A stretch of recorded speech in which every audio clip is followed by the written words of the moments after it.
making a bechamel pasta and breaded air-fried chicken breast. My entire area has been sanitized, wiped down, and dried, and I am doing my mise en place for the pasta right now. I have used a liquid measuring cup for milk and 3 quarts of water that's boiling pasta right now. I used a dry measuring cup to measure out cheese, and I'm using a wooden spoon, a pot for the pasta, 3 bowls. I used a knife to cut the butter. I hate my life. This one doesn't count, okay? It's gone. It's not there. Is it not a bowl? It's a bowl, but we'll call it a ramekin because it's supposed to be holding small stuff. So I used a knife to cut the butter. I used a liquid measuring cup for 3 quarts of water. There's a pot. There's a strainer for the pasta.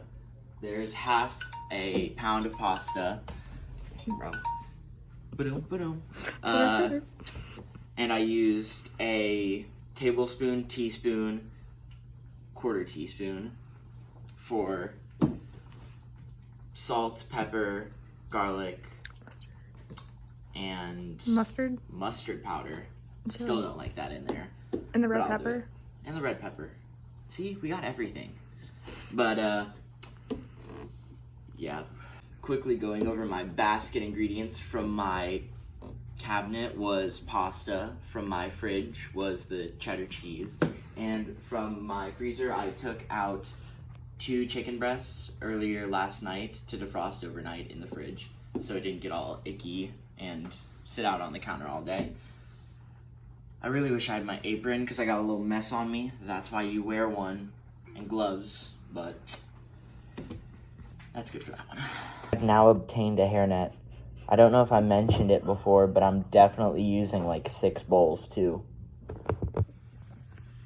This is attempt number 2 at making a blonde roux. The first one burned. Mr. Ice, my helper, didn't cool it down. We got this though. So we're gonna start at a lot lower heat because I remember you saying that when we did it at a lower heat it would take longer but flavors would develop better, I think. So, you know, we do what we gotta do. It's a blonde roux, and then when we add the cheese or the milk and stuff, it'll turn into a bechamel sauce, and we add all of the seasonings and cheese after that, and it's gonna be all tasty, hopefully. The other one looked crisp, but you don't get to see that because I edited it out. Now you're good to stop. Don't ever say I'm not creative. I got my cowboy hat on as my hairnet, and I got Mr. Ice over there in the corner living this life. So now I'm whisking this up, making it look all nice and pretty. Hopefully one day, if I keep saying it, it'll come true. Kind of is. We're into it. Yeah, get it. Man, Mr. Ice, we need some kind words of encouragement. Constantly stirring so it doesn't burn. You're definitely the cool one in here, bro. Don't worry about him. Don't worry. I'm not. Great noises, but we just party out.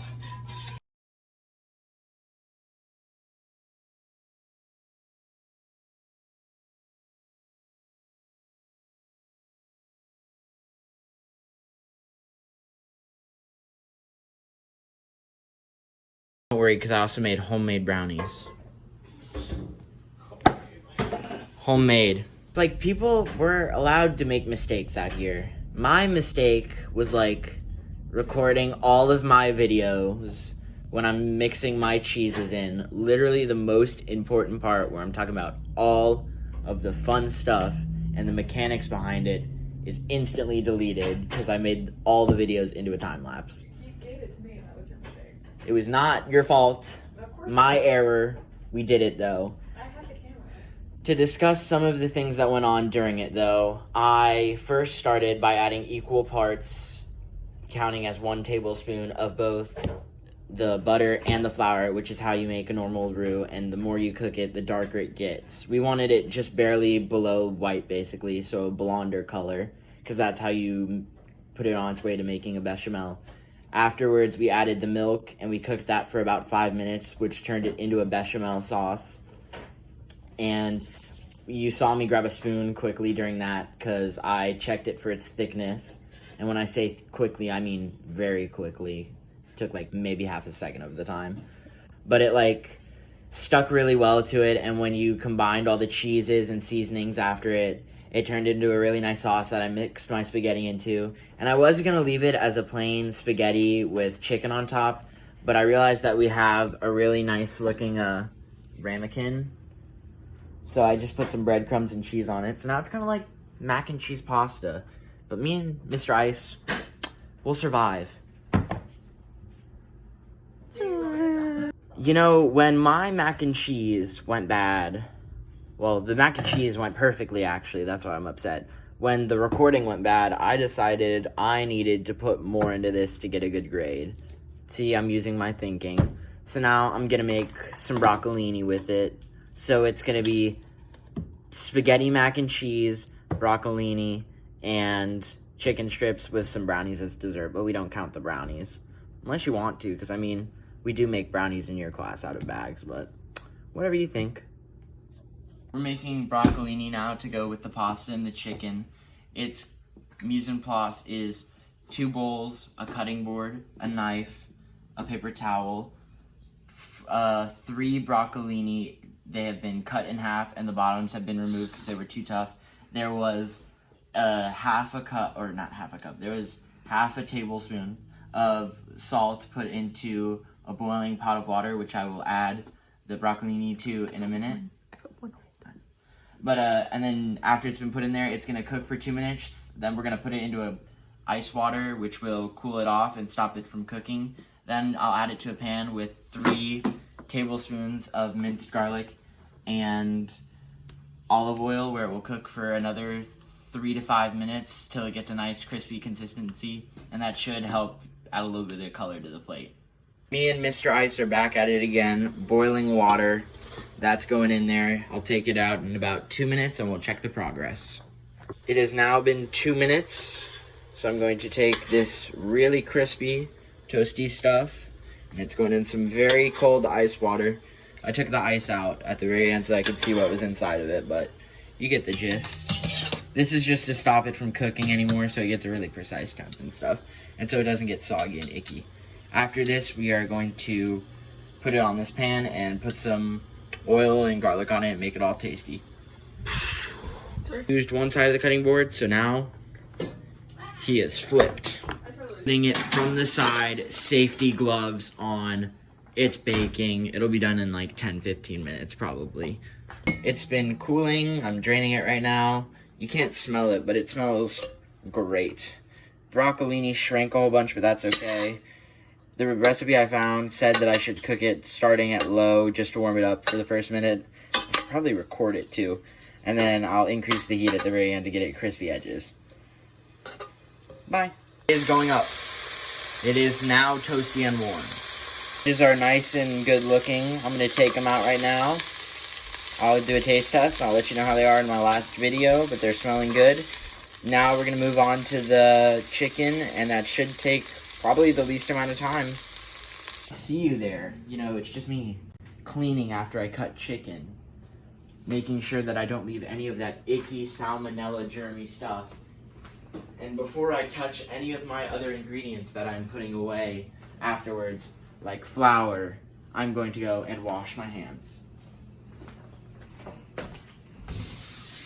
I know. Professional. Don't forget, 20 seconds at least. It's probably going to take me longer. Because, you know, you want to get all up in there. Fingernails in between the fingers, back of the hands, and a little bit up the arms. Sudsing means it's working.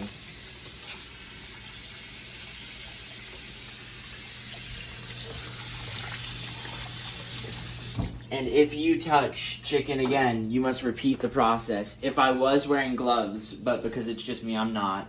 If I was wearing gloves, I would change them every single time.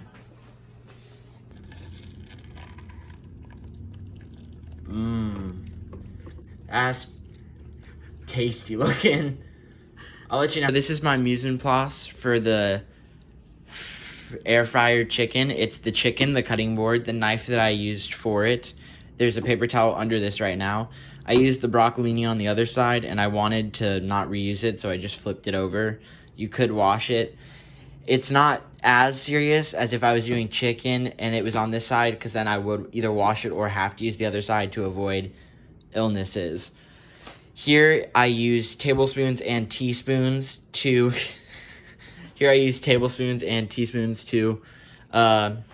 measure out my seasonings, and added it to panko crust. This is flour, and that's a beaten egg, a singular one. Now I'm going to talk about using the air fryer for a second.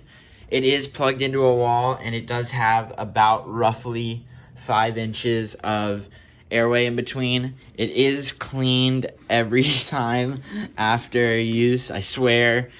And it is clean internally. There isn't any fat or anything under it. And since this is a very unfatty piece of meat, I am going to use a little bit of vegetable oil. And I'm going to just take this paper towel and rub it down right there. And then I'm going to wipe it down right here, clean it off, get it all ready. And then I'm going to, after putting it flour, egg, breadcrumb from here to there, I'm going to layer it flat here. I'm going to cook it in here. The recipe that I found said to cook it at 175, so I'm going to bump it down 10 degrees, so it's 165. And it said at 15, it should take about 10-15 minutes. So about 5 minutes in, I'm going to check it and I'm going to flip it. But I'm probably going to take the time down to about 7. I do have a thermometer with me as well that I will be checking the temperature on. And that's basically the end. And just to let you know, I have had a trash bowl the whole time. So, as I said earlier, we are just going to take this chicken and we're going to fold it. We'll clean that up in a little bit, but it's always good to be aware. You want to get it all up in there, not be too serious. And then you're going to dip it right in this egg and you're going to flip, flip, flip, flip. The recipe that I chose said to do a full chicken breast when you're cooking it, and it said it allowed for 2 in the recipe, but I decided to cut them in half, so it will be 4.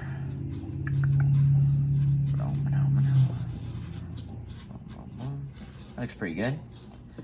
And it said to lay it out flat.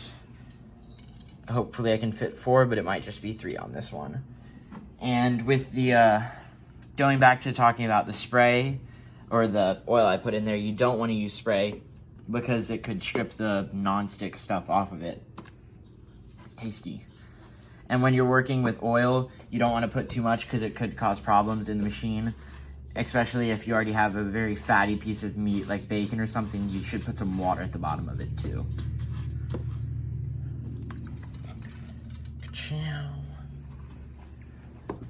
Filling the silence with words. It's very difficult. I mean, I used all my good material, but it got cut out earlier, so now you just get to see me do this. Somewhere around here, the snowman is still chilling, but he's a partner. And with the seasoning, I did make some modifications because it did not include any type of chili powder or paprika, but I did add some just for that little bit of kick. Because I don't like plain chicken. That's kind of weird to me. And I will be throwing all this out afterwards because it is in raw chicken.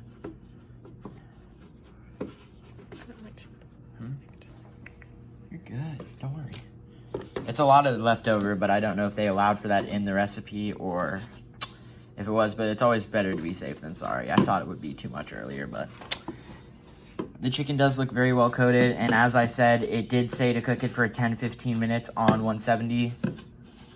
So as the instructions we were given a few days ago, I am going to decrease the time by roughly half and decrease the temperature by 10 degrees just to make sure that it's all working honky-dory. That's it. Peace. Did have a blunder. It was 365, not 165, because 165 is the temperature I will be checking it with the thermometer to make sure that it is cooked, but I will probably go to 167 just to be safe. We are flipping halfway through. Ka-chow.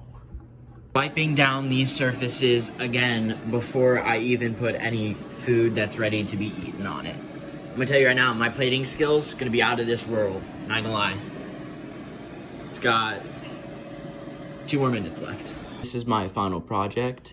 It has the rule of odds on it with 1 mac and cheese and 3 strips of broccolini. I like the way it looks. I put it in good lighting. The background is clean. I cleaned the edges.